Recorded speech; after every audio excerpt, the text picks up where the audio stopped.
Bonjour et bienvenue dans le magazine. Retrouvez des reportages, des témoignages, des moments d'édification.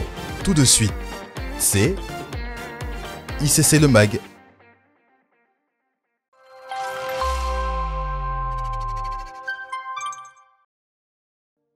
Chaque semaine, dans votre magazine, nous partageons de nouveaux témoignages.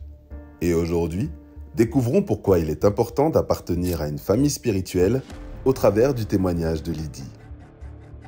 Bonjour, je suis Lydie, je suis membre à ICC, Cité Royale. Aujourd'hui, je voudrais témoigner de l'importance d'appartenir à une famille spirituelle. Il y a quelques mois, de manière subite, j'ai commencé à me sentir mal et quand je suis partie voir le médecin, c'était juste une petite grippe et ça allait passer. Mais comme ça persistait avec les proches et mes parents, ils m'ont dit de venir à la maison en attendant que ça passe. Mais plus les jours passaient, plus mon état se dégradait, je ne me sentais toujours pas bien. J'avais des maux de tête, je n'arrivais pas du tout à supporter la lumière, fallait que je ferme les yeux et éteindre tout autour de moi. Je me sentais faible, donc j'étais en position couchée. Le moindre bruit me faisait tellement mal à la tête. J'étais dans un état où je ne me sentais plus avoir la force, j'étais faible et j'étais à moitié inconsciente. Jusqu'à ce que, de manière urgente, les pompiers sont venus me chercher pour m'emmener à l'hôpital. En pleine nuit, presque inconsciente, les pompiers récupèrent Lydie et l'emmènent à l'hôpital au service des urgences.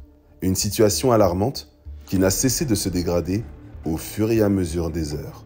Une fois à l'hôpital, mon état s'était complètement dégradé et une fois installée dans la chambre, mes parents ont eu le réflexe de mettre le temps de prière sur la table de chevet à côté de moi. Après les analyses, dans sa chambre d'hôpital, ses parents lui mettent en boucle les campagnes de prière dans l'attente du verdict des médecins. Alors, le diagnostic des médecins était que j'avais un neuropaludisme avec le cerveau qui se dégradait, la perte de la parole, je ne reconnaissais plus personne. L'état s'était dégradé au point où ils décidèrent de m'emmener en réanimation. Arrivé en réanimation, ça n'allait toujours pas. Et ils ont même proposé de me plonger dans un coma artificiel pour éviter tout risque d'arrêt cardiaque ou de séquelles.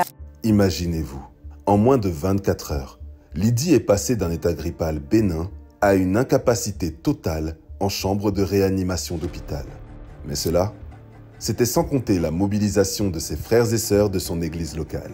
Alors c'est là que j'ai compris vraiment l'importance d'appartenir à une famille spirituelle parce que pendant ce temps où moi je ne pouvais pas bouger, je ne pouvais pas parler, je ne pouvais rien faire, derrière il y avait mes parents, mes proches qui étaient en train de prier, qui avaient informé les pasteurs qui étaient aussi en train de prier, les groupes où je servais se sont mobilisés, mes frères et mes sœurs de l'église se sont levés, se sont tous mobilisés.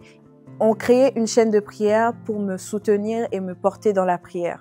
Et après 24 heures de soutien dans la prière, Lydie se réveille enfin sans avoir aucune idée de ce qui s'est passé. Au bout de 24 heures, je me suis réveillée, branchée de partout avec toutes les machines et je me suis demandé qu'est-ce que je faisais là. C'est là que ma famille qui était présente, du coup, me racontait ce qui s'est passé, les diagnostics des médecins, la chaîne de prière, la mobilisation de mes frères et sœurs qui m'ont portée en prière pendant tout ce temps où j'étais inconsciente. Je n'ai gardé aucune séquelle, là où j'avais les troubles de la parole que je ne reconnaissais personne. Je me suis réveillée en pleine forme, j'ai reconnu tous ceux qui étaient à côté de moi. Là où les gens, quand ils passent par là, c'est la mort subite en 24 heures. Moi, Dieu m'a fait la grâce de revenir, si on veut, à la vie. Je rends grâce à Dieu aujourd'hui parce que je vais bien, j'ai repris le travail, j'ai repris les études et j'ai vraiment vu la main de Dieu sur ma vie ainsi que l'importance de la famille dans laquelle je suis qui m'a portée, qui m'a soutenue. L'église n'est pas juste un lieu où on va écouter la parole le dimanche, mais c'est aussi une famille qui porte et qui soutient malgré toutes les situations par lesquelles nous passons. Le Seigneur a une fois de plus étendu sa main de grâce sur son enfant. Gloire à Dieu pour ce témoignage attesté.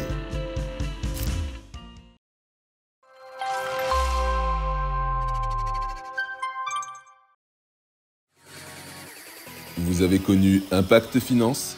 Découvrez cette année le Royal Business Event.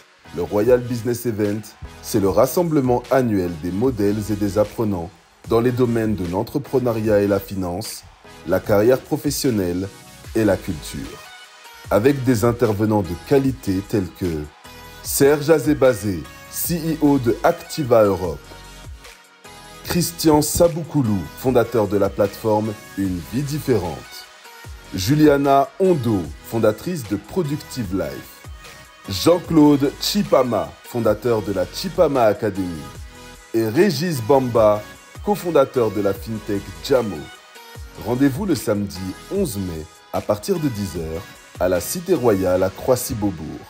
Le Royal Business Event, un événement à ne pas manquer.